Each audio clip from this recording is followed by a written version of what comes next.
Hi everyone, I am Shalima Prasad, the CEO and founder of Edible Art Sugar Artistry. Yes, today I'm coming out of the box from hiding behind the computer, and I'm coming to share a little bit with you about my journey and how I started. Well, Edible Art Sugar Artistry is a home-based business, and I specialize in customized cakes, cupcakes, cookies, cake pops. I make everything from scratch, my frosting, my fondant, everything. I also introduced some dessert pies late last year, which some of my clients have really liked and have asked for more. And the list of goodies go on. I also provide homemade fondant and pieces like flowers and figurines that people may want, for their cakes, like other bakers who not into the heavy fondant work, but they want to add that special touch. Cupcake toppers, letterings, other bakers come to me for things like this, and I supply that to them. I have a network of bakers I work with, and even if your event require like to set up, delivery, we accommodate that. And as I said today, I'm just going to share a little bit with you about, how edible arts started. Well, edible arts, was started at a time in my life when it was a very difficult and financially strained time in my life. I had not too long left my job, and just as I resigned, my husband got really sick at that time, at that year. I also became pregnant with my second son, so it was out of a job, my husband being sick, and then I being pregnant with my second son. And basically, everything just kind of fell into my lap, and it really pushed me to start something, instead of sitting down home and waiting. I did a basic decorating course way back in 2005, and in 2009 I did a refresher course which was closer to home. And my peers in that particular class, they really were my biggest influence in starting edible arts.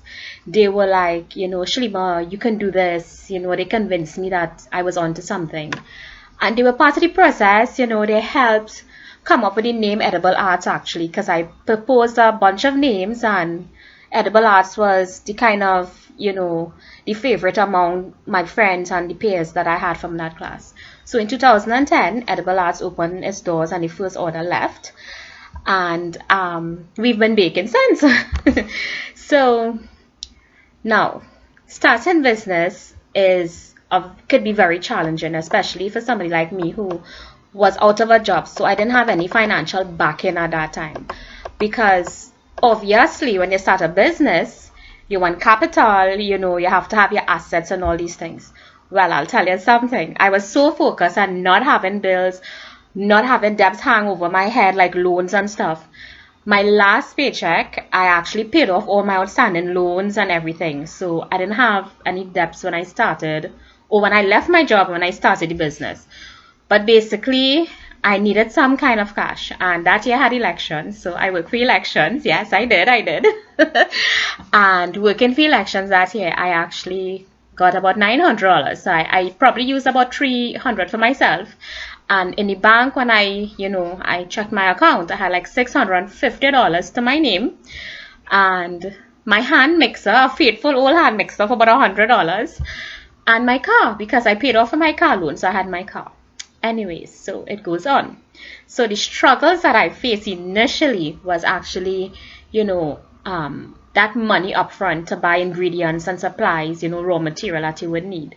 So, and then, to actually have the time to produce orders and, complete it on time, because remember, I'm a mom struggling. My husband isn't well, and then I had another son who had now started primary school at the time.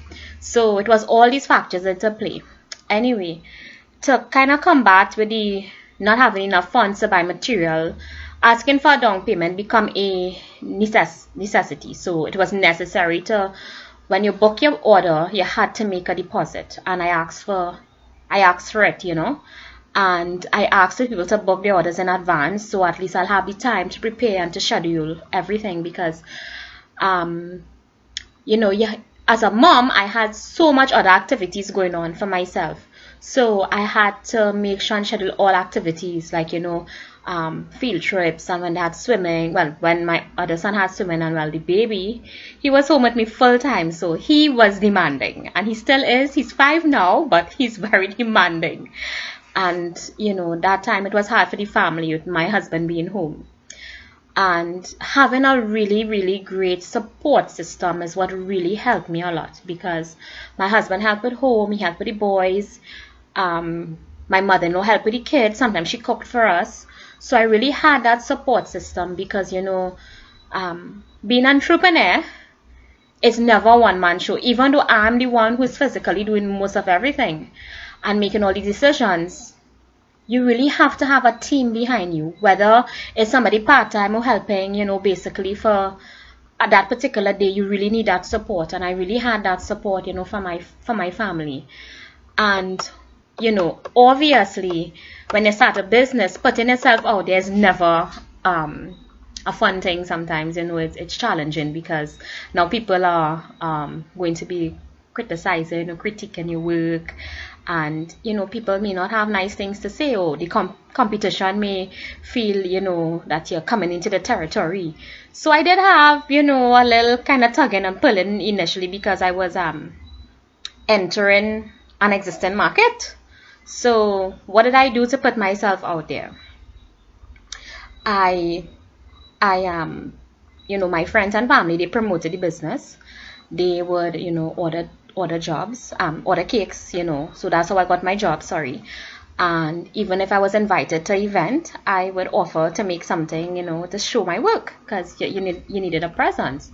So, it really gives me a really great satisfaction when a client is happy and they share with me, how exciting the children were, to see their creation, and I mean the taste says it all, because my tagline is taste as good as it looks. And I'll just share, some important tips as a business person. It doesn't matter what business you're in, and transparency for me is a must. So, I don't oversell myself. I tell them I'm honest and upfront. If I don't have the tool, or I cannot accommodate something on the particular order, I would share and let them know, well, okay, this is what I can do and this is what I can't do. And to me, the clients, they understand. So, for me, honesty is the best policy, right? And, as I said, being out there, going into existing markets, I did create some ripples, in the market. And so, my sphere of influence is what I really needed. My friends and family, they shared my work, as I said, and they helped create awareness of my product. And so my presence got known in the industry. Why buy from Edible Arts? Well, one of the great thing about Edible Arts is that I always remind my clients that everything is homemade and made from scratch, and they are all made to your liking. So you have a part of the process. You are what we call co-creator. So you get to say like what flavor, the colors, the decor. If it is that you have 5 different cakes and you like all 5, I would try to create something that kind of have elements from all 5 cakes. So you don't have to have a duplicate of something that you see online. We can create a cake from scratch, even from a pitié, So I allow that. I allow clients to design their own work. And I actually like when clients do that, or when they tell me I have free range to do what I want, I get excited. Because I get to show my creative side, And so, what can I say again? Well, I mean, now the business is 5 years old, so I have moved from a hand mixer. I have 2 mixers and 2 ovens. It sounds like a lot, but I'm still me alone. I do have a part-time assistant that comes and help when I have like a lot of production happening. My husband has actually been doing deliveries on his own, so that's a great help when I have to be home. And I do have a virtual assistant. Yay! So Edible Arts has expanded over the last 5 years. Well, we celebrated 6 years this year, I think it was 7. Oh, it's 7 years. Wow, 7 years. Wow, time does fly. Anyway, so Edible Arts, yeah, we accommodate like things like allergies. So if you have an allergy with special requirements, eggless, no gelatin, we could accommodate those things. So I'm not a gluten-free or nut-free kitchen, but I do have a network of bakers that are. So if it is that we need to accommodate that, I have a pool of bakers that I can dip in and, ask to accommodate such. And so that's it about edible arts. I hope that whatever I shared with you today, if you have questions, feel free to post under the video. Wow, 10 minutes. So I did well. I will just leave you with a few tips in terms of, staying competitive in business. I continuously do a lot of training, even if it's not in cake decorating. I do training in terms of business and personal growth. I'm involved with Bible study. I did a business entrepreneur course. I have a network of other entrepreneurs that I communicate with, and it really helps, to share and to learn from others as well. And what can I say? Keep practicing your trade. Be patient. Everything comes over time, and continue to persevere. So it was nice chatting with you, and as I said, feel free to message or leave comments or whatever questions you have under the post of the video, and I'll try to get back to you on it.